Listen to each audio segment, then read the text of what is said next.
l'invité de la matinale.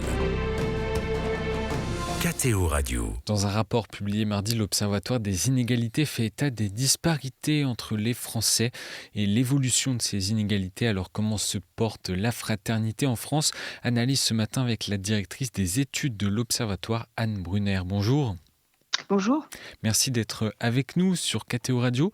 Ce qui ressort nettement de ce rapport, dites-moi si je me trompe, mais c'est que la fracture sociale empire en France. Oui, en effet. Alors, c'est pas un constat nouveau pour l'Observatoire des inégalités qui dresse un état des lieux des inégalités à travers des données chiffrées. Mais à nouveau, notamment si je pense aux revenus, nous constatons, si on prend un petit peu de recul, depuis 20 ans, une augmentation des indicateurs qui repèrent les inégalités de niveau de vie après impôts et prestations sociales, tirées notamment par l'envolée des plus riches. Et c'est un retournement de tendance par rapport à des décennies précédentes. Alors pour ça, il faut remonter jusqu'au milieu des années 80, au début des années 90. Et toutes les décennies qui ont précédé et pour lesquelles on a des données, période pendant laquelle la France s'enrichissait et réussissait à réduire les inégalités dans le même mouvement. Aujourd'hui, ce n'est plus le cas. Le niveau des classes moyennes a largement ralenti. Il ne recule pas du tout. Il continue de progresser, mais très lentement.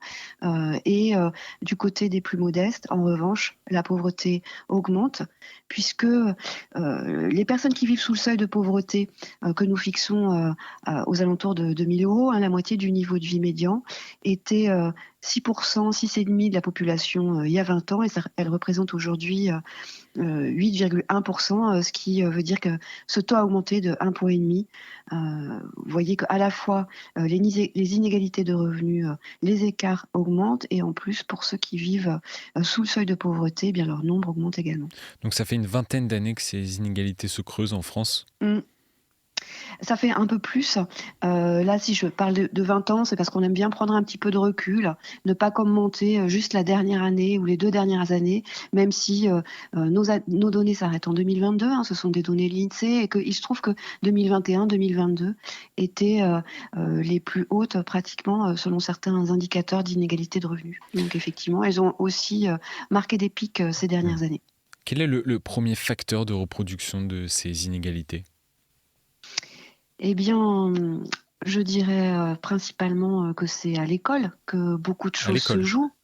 Oui, non pas que l'école amplifie les inégalités comme on l'entend parfois, mais qu'elle ne parvient pas, ou qu'elle ne fait peut-être pas tout ce qu'elle peut par moment pour empêcher la reproduction d'un capital, d'un patrimoine qui n'est pas seulement monétaire, même si j'aurais aussi pu vous répondre sur la transmission d'un patrimoine monétaire, mais je pense là au patrimoine culturel, à ce qu'on se transmet de parents à enfants en termes de connaissances des codes de l'école, de capacité à y réussir, à répondre aux attentes, et puis à connaître aussi les astuces pour obtenir les bonnes orientations, faire les études qui vont amener à des positions très différenciées. Aujourd'hui, l'école, année après année, dans les études PISA, par exemple, qui sont menées par l'OCDE dans des comparaisons internationales, on sait, c'est un constat bien établi, que la France est un des pays où les inégalités sociales sont les plus marquées à l'école, où les écarts de résultats scolaires entre les enfants des milieux les plus défavorisés et les plus favorisés vont avoir le plus d'effets, vont être les plus grands par rapport aux autres pays. Et dans un pays où l'école est le diplôme avec lequel on sort de sa formation initiale, c'est une étiquette qu'on a au front pour toute une partie de sa vie, qui va avoir un effet sur les postes auxquels on va pouvoir prétendre, eh bien c'est majeur comme effet sur la reproduction de génération en génération de ces inégalités. Alors qu'on pense souvent que l'école est un outil formidable d'émancipation, Elle est aussi, alors que votre bien sûr. rapport prouve justement que le système éducatif creuse ces inégalités. On n'aurait Alors pas non, pensé. oui. Non, je ne dirais pas qu'il le creuse. Je dirais qu'il ne réussit pas à contrer des inégalités qui se créent d'abord dans les familles, hein. On a quelques données sur les enfants, elles sont rares et nouvelles, des données sur les enfants très très jeunes. Dès la maternelle, il y a des écarts. Donc les écarts, ils se produisent d'abord dans les familles, mais l'école n'arrive pas à les contrer, en tout cas pas assez. Il n'empêche que c'est aussi un lieu évidemment de formation. Je pourrais dire aussi, pour donner de bonnes nouvelles, qu'il y a des améliorations. Le niveau monte, contrairement à ce qu'on entend parfois. Il y a par exemple de moins en moins de jeunes qui sortent sans diplôme de l'école. Ça s'est encore amélioré sur les 10 dernières années en France, et on fait mieux que dans beaucoup d'autres pays européens. Et puis, le niveau monte également en termes d'accès à l'enseignement supérieur. Alors là, c'est un phénomène massif. Il y a plus de jeunes qui atteignent le baccalauréat, il y en a plus qui poursuivent des études après. Mais dans cette massification de l'accès à l'enseignement supérieur, les inégalités sociales, malheureusement, ne diminuent pas. Pour vous donner un chiffre, il y a autant d'enfants, de cadres que d'enfants d'ouvriers au collège, hein. C'est le reflet grosso modo, de la population active. Tous les enfants vont au collège. Quand on arrive au niveau du lycée, en lycée général ou technologique, il y a 1,7 fois plus d'enfants de cadres que d'enfants d'ouvriers. Et quand on regarde l'université dans son ensemble, et bien là, il y a 4 fois plus d'enfants de cadres que d'ouvriers.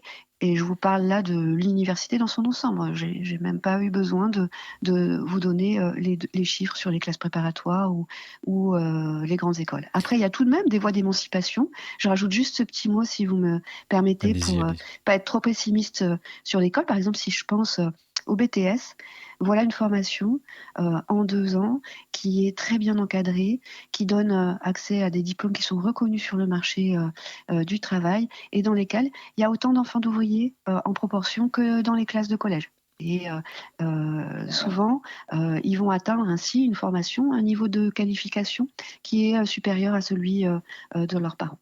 Et un point, Anne Brunner, rapidement, d'un point de vue géographique, est-ce que vous avez des indicateurs où se situent les inégalités sur les territoires?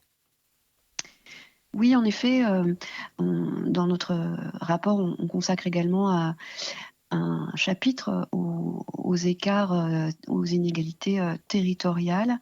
Et là, en matière de revenus, c'est clairement l'Île-de-France qui est en tête de nos indicateurs d'inégalité, parce que c'est là qu'on trouve notamment les plus hauts revenus. Donc l'Île-de-France, on va y trouver des écarts qui sont creusés par les plus riches. On y trouve une grande partie de cadres, de hauts fonctionnaires, de personnes qui ont des rémunérations élevées, mais aussi beaucoup de personnes modestes. Donc c'est la région la plus inégalitaire, je pourrais aussi dire la plus mixte, hein.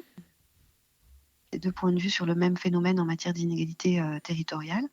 Et puis juste derrière, en revanche, là ce sont les régions d'outre-mer qui arrivent. Alors on n'a pas les données pour toutes les régions d'outre-mer dans les mêmes qui soient comparables avec les données dont je vous parle par région, mais La Réunion, la Martinique arrivent juste derrière dans notre classement des régions les plus inégalitaires. Et cette fois, c'est par le bas qu'elles décrochent, parce qu'on y trouve des riches qui sont à peu près aussi riches que dans le reste de la France métropolitaine, mais des pauvres qui sont beaucoup plus pauvres. Anne Brunner, qu'est-ce que dit de façon plus globale, qu'est-ce que dit ce rapport, selon vous, sur l'état de la fraternité aujourd'hui? Eh bien, je dirais que les politiques publiques ne répondent pas à une attente qui est très largement partagée dans la société française, d'égalité, de solidarité, de soutien aux plus pauvres. Je voudrais, à propos des valeurs des Français, je voudrais aussi retenir un chiffre que l'on donne et qui paraît un peu arriver à l'envers de ce à quoi on peut s'attendre quand on écoute les médias et la chronique des faits divers et des actes racistes. Si on demande aux Français année après année, c'est le ministère des Affaires sociales qui pose la question. Euh, Ce qu'ils pensent des étrangers, des immigrés, du racisme, etc. Bon, je retiens un chiffre, par exemple. Donc, c'est les mêmes questions qui sont posées tous les ans. Euh, en, en 2001, pardon, 11% de la population se déclarait plutôt raciste. plutôt racistes. Alors vous allez me dire, c'est des déclarations, mais en 2023, avec la même question, la part de la population française qui se déclare plutôt raciste passe à 2%, donc une diminution très nette. Et sur la même période, ceux qui se disent pas du tout racistes est passé de 33% à 59%. Donc sur des indicateurs tels que celui-ci, de tolérance, vous parliez de fraternité, en tout cas d'acceptation de la différence, les valeurs en matière de sexisme, d'égalité entre les femmes et les hommes, d'acceptation de l'homosexualité, sont de plus en plus tolérantes avec l'élévation du niveau d'éducation de la population, probablement. Contrairement à ce dont on peut avoir l'impression quand on regarde l'augmentation des violences dans certains domaines, et puis les discours décomplexés qu'on va entendre du côté de l'extrême droite, voire dans un champ politique bien plus large, qui sont parfois xénophobes, parfois, me semble, pour le coup, racistes, et qui sont de plus en plus fréquents dans l'espace médiatique, politique, ces dernières années. Et on traverse une époque où chacun revendique la part qui lui revient, la part à laquelle il a droit. Anne Brunner, comment sortir de ce paradigme pour faire valoir une vraie solidarité porteuse d'entraide et de soutien des personnes, notamment les plus précaires, et notamment, vous l'avez dit, peut-être en matière de politique publique? Alors, j'ai pas la réponse complète à cette question, mais je voudrais souligner que nous en avons les moyens. Nous vivons dans un pays riche, constater dans notre rapport qu'il y a 350 000 personnes qui n'ont pas de domicile et qui sont hébergées en urgence à l'hôtel ou qui sont carrément à la rue. On voit des familles entières revenir à la rue. Ça me paraît un scandale qui heurte une grande partie de la population. Là, je vois peut-être 2 pistes à souligner en matière de lutte contre la pauvreté, puisque vous m'invitiez à m'exprimer sur ce sujet. La première, c'est de se rappeler qu'on a les moyens. On vient d'abandonner 20 milliards de recettes fiscales chaque année qui étaient liées à la taxe d'habitation. C'est un cadeau fait aux plus riches et aux classes moyennes aisées qui la payaient. Et c'est l'équivalent, pour vous donner un ordre de grandeur de 3 fois le montant qu'on a calculé qu'il faudrait pour ouvrir le minimum social à tous, le RSA à tout le monde et le relever au niveau du seuil de pauvreté. C'est-à-dire finalement prendre le président Macron qui il y a quelques années déclarait qu'il fallait éradiquer la grande pauvreté au mot et soutenir les revenus de tous ceux qui sont en dessous du seuil de pauvreté à ce niveau. Vous voyez, on a les moyens. L'autre élément aussi, c'est que je pense qu'il faudrait évidemment permettre à des personnes qui aujourd'hui n'ont pas le droit de travailler en France de pouvoir le faire pour éviter qu'elles se retrouvent à la rue. Merci Anne Brunner pour cette analyse et l'étude de ce rapport de l'Observatoire des inégalités qui est donc paru mardi dernier et qui paraît régulièrement. Le rapport complet d'ailleurs est à retrouver sur votre site www.inégalité avec un s.fr. Merci d'avoir accepté notre invitation ce matin, Anne Brunner. Merci.